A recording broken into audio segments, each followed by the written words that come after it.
कामयाबी में अहंकार और नाकामयाबी में निराशा।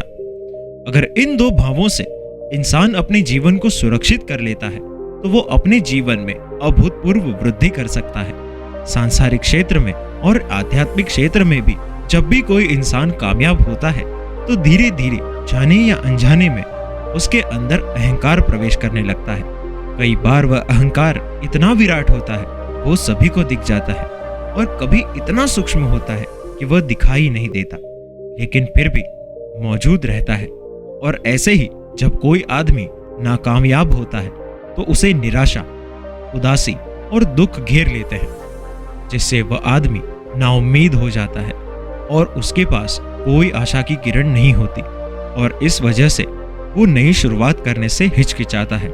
अगर आपको ऐसा मंत्र मिल जाए जो कामयाबी में आपके अहंकार और नाकामयाबी में आपकी निराशा को दूर कर दे, तो आप खुद सोचिए, क्या कोई बाधा आपको कामयाब होने से रोक सकती है? नहीं रोक सकती। आज की जो मैं कहानी आपको सुनाने वाला हूँ, उस कहानी में आपको ऐसा मंत्र मिलेगा जो इन दोनों समस्याओं का निवारण कर देगा। इससे पहले कि आप इस कहानी में खो जाए, इस चैनल को सब्सक्राइब जरूर कर ले। तो चलिए कहानी की शुरुआत करते हैं। एक बार की बात है, मगध राज्य का बहुत ही प्रसिद्ध सम्राट हुआ करता था। वो बहुत से राज्यों पर शासन करता था, बहुत ही प्रतिभाशाली सम्राट था और उनकी प्रजा उनसे बेहद खुश भी थी। कोई भी इंसान उसके बारे में कोई बुरी बात नहीं बोलता था, लेकिन अपने जिम्मेदारियों का निर्वाह करते हुए सम्राट को अपने लिए कुछ समय नहीं मिलता था। वो हमेशा अपने राज्य की समस्याओं को सुलझाने में लगे रहता था, जिससे वह अपनी आध्यात्मिक उन्नति नहीं कर पा रहा था। और वो सम्राट इस बात को लेकर परेशान था, क्योंकि कहीं ना कहीं उसे इस जीवन की निरंतरता का अभ्यास था। उसे पता था कि जीवन में कुछ भी कर लो, कुछ भी पाने या खोने जैसा नहीं रहता। आखिर में तो मौत सब कुछ खत्म कर ही देती है। इसीलिए उसने एक दिन अपने मंत्रियों और अपने राज्य के सभी विद्वानों की सभा बुलाई। दरबार में सब लोग बैठे हुए थे और सम्राट अपने राजगद्दी पर बैठे हुए थे। सम्राट ने सबको संबोधित करते हुए कहा, सभी सभासद जरा हमारे बात पर गौर फरमाइए। देखिए, हम अपने जिम्मेदारियां पूरी तरीके से निभा रहे हैं, लेकिन इन जिम्मेदारियों का निर्वहन करते हुए एक समस्या पैदा हो गई है। हमारे पास बिल्कुल भी वक्त नहीं बचता कि हम शास्त्र पढ़े, उपनिषद पढ़े और बड़े बड़े ग्रंथ पढ़े। मैं आप सभी विद्वानों से विनती करता हूँ कि आप मुझे कोई ऐसी पंक्ति का कोई ऐसा सूत्र बता दें जिसमें सारे शास्त्र, सारे उपनिषद और सारे मोटे मोटे ग्रंथ उसमें समाहित हो जाए, जिससे मुझे उन ग्रंथ के मूल, उन ग्रंथ के ज्ञान का भी पता चल जाए और अपना वक्त भी उन ग्रंथ को पढ़ने में बिताना ना पड़े। जो भी विद्वान वो सूत्र मुझे बता देगा, मैं उसे मुंह मांगी कीमत दूंगा। राजा ने वह सूत्र ढूंढने के लिए अपने मंत्रियों को एक सप्ताह का वक्त दिया। सभी मंत्री, सभी विद्वान मोटे मोटे ग्रंथ लेकर बैठ गए। उनमें से सूत्र ढूंढने की कोशिश करने लगे जिसमें सभी ग्रंथ समाहित हो जाए। बहुत प्रयास करने के बाद किसी भी विद्वान को ऐसा सूत्र नहीं मिला जो जीवन के सारे सार को एक पंक्ति में समेट ले। आखिरकार एक सप्ताह बाद निराश होकर वो सभी सम्राट को कहते हैं कि महाराज, हमने बहुत कोशिश की, सारे ग्रंथ छान मारे, शास्त्र पढ़ डाले, लेकिन हमें ऐसा कोई सूत्र नहीं मिला जो एक पंक्ति में सारा सार समेट ले। आप खुद ही सोचिए कि एक पंक्ति में इतने मोटे ग्रंथ कैसे समा सकते हैं। इस पर सम्राट ने कहा, कोई ना कोई रास्ता तो निकलेगा, कोई ना कोई रास्ता तो निकालना ही पड़ेगा। अगर तुमसे नहीं हो पा रहा तो किसी ऐसे आदमी के बारे में बताओ जो मेरी समस्या को हल कर सके। तो तभी एक मंत्री बोला, महाराज, हमारे पड़ोसी राज्य में एक बहुत पहुंचे हुए संत रहते हैं। मैं यकीन से तो नहीं कह सकता, लेकिन शायद आपकी समस्या को वो सुलझा सकते हैं। आप एक बार उनसे भेंट जरूर करें। यह बात सुनकर सम्राट अगले ही दिन कुछ सैनिकों और घोड़ों को लेकर उस संत के पास पहुंच जाते हैं। संत के पास पहुंचकर सम्राट उन्हें सारी समस्या बताते हैं। उनकी समस्या सुनने के बाद संत कहते हैं कि राजन, मेरे पास ऐसा कोई सूत्र नहीं है, ना ही मैंने इसके बारे में विचार किया, लेकिन मेरे गुरु ने मुझे एक अंगूठी दी थी। ये अंगूठी जो तुम मेरी उंगली में देख रहे हो, ये मेरे गुरु की दी हुई भेंट है।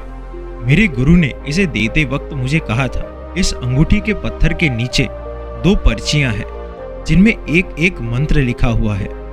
एक पर्ची हरे रंग की है और दूसरी पर्ची नीले रंग की है।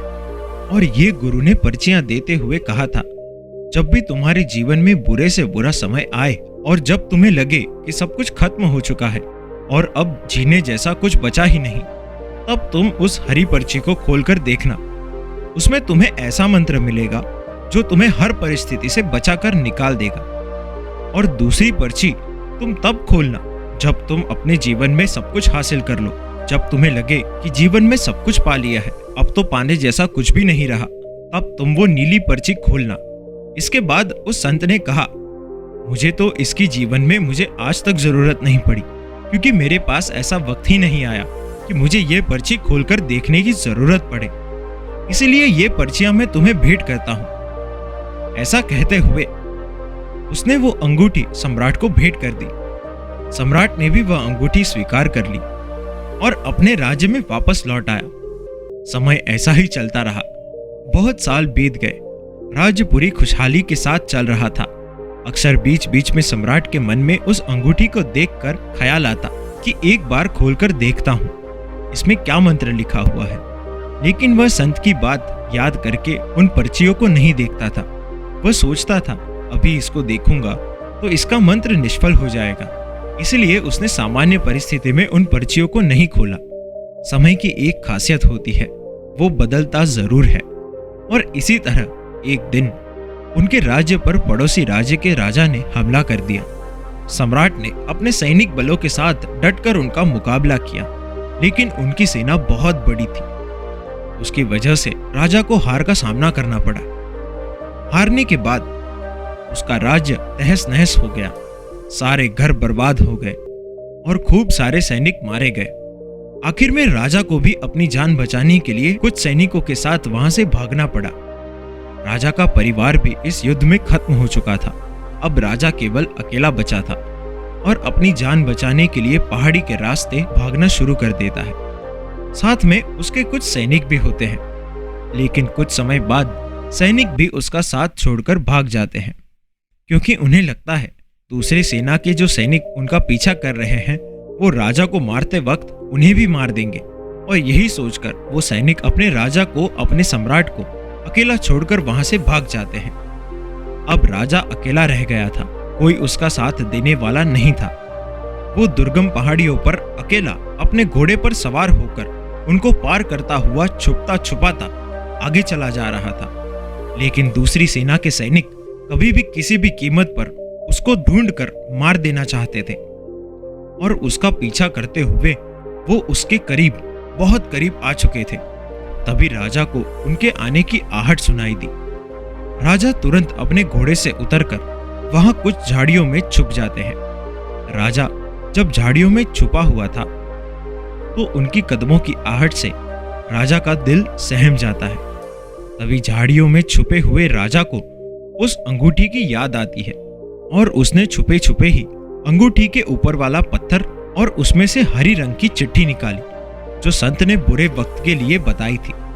राजा ने वह पर्ची खोलकर पढ़ी और उसके बाद उसके चेहरे पर मंद मंद मुस्कुराहट आने लगी। उस पर्ची में लिखा था, ये वक्त है, ये भी बीत जाएगा।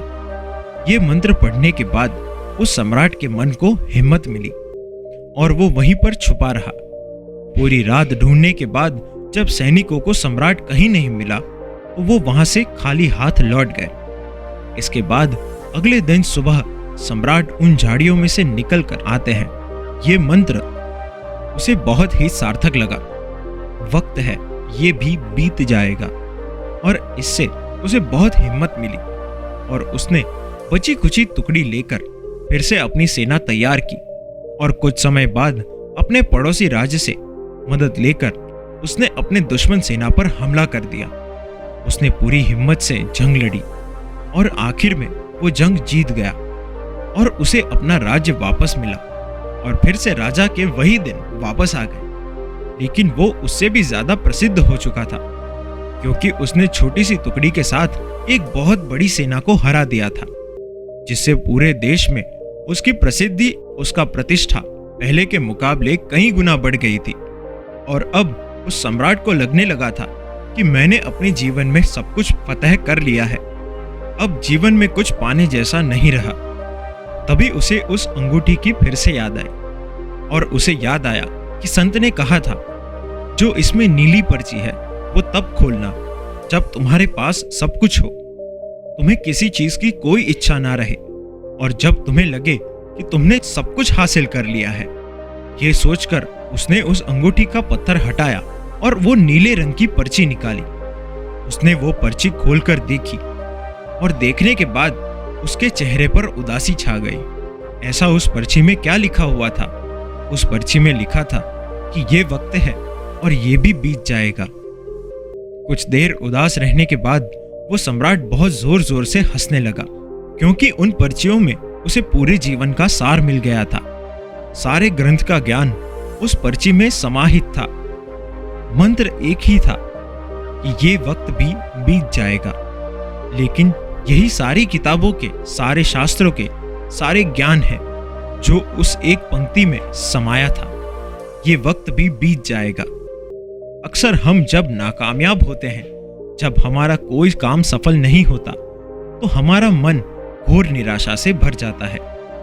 हमें कोई रास्ता नजर नहीं आता। लेकिन ऐसे वक्त में भी आदमी ये मात्र याद रखे कि ये वक्त है, ये भी बीत जाएगा, तो वो इंसान कभी भी हार नहीं सकता और ना ही उदासी उसे घेर सकती है।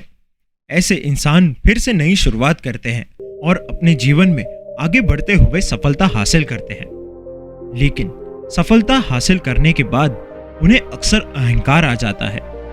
मन अहंकार को पकड़ ही लेता है। लेकिन ऐसे वक्त में भी इंसान इस मंत्र को याद रखे कि ये वक्त है और ये भी बीत जाएगा, तो उस इंसान को सफलता में भी अहंकार नहीं मिलेगा। और इस एक मंत्र के द्वारा इंसान अपने आप को सुख और दुख, कामयाबी और नाकामयाबी दोनों के बीच पार उतार सकता है और जीवन की निरर्थकता को समझ सकता है। आखिर में तो दोस्तों, जीवन निरर्थक ही है, क्योंकि मौत सब कुछ खत्म कर ही देती है। आखिर में कुछ नहीं बचता। आपका शरीर भी यहाँ छूट जाता है, जिसके द्वारा कमाई हुई चीजें भी यहाँ छूट जाती है। और जब आपको अपने जीवन की निरर्थकता का आभास होने लगता है, तो आप जीवन की सार्थकता को जानना चाहते हैं। तब आप वो जानना चाहते हैं जो शाश्वत है, जो मृत्यु के बाद भी तुम्हारे साथ रहता है। वहीं से सत्य की खोज शुरू होती है, वहीं से ज्ञान का मार्ग शुरू होता है। तो दोस्तों, कैसी लगी आपको ये कहानी? कमेंट सेक्शन में जरूर बताना। अगर अच्छी लगी तो इस चैनल को सब्सक्राइब करना मत भूलना। तो मिलते हैं अगली कहानी में। तब तक अपना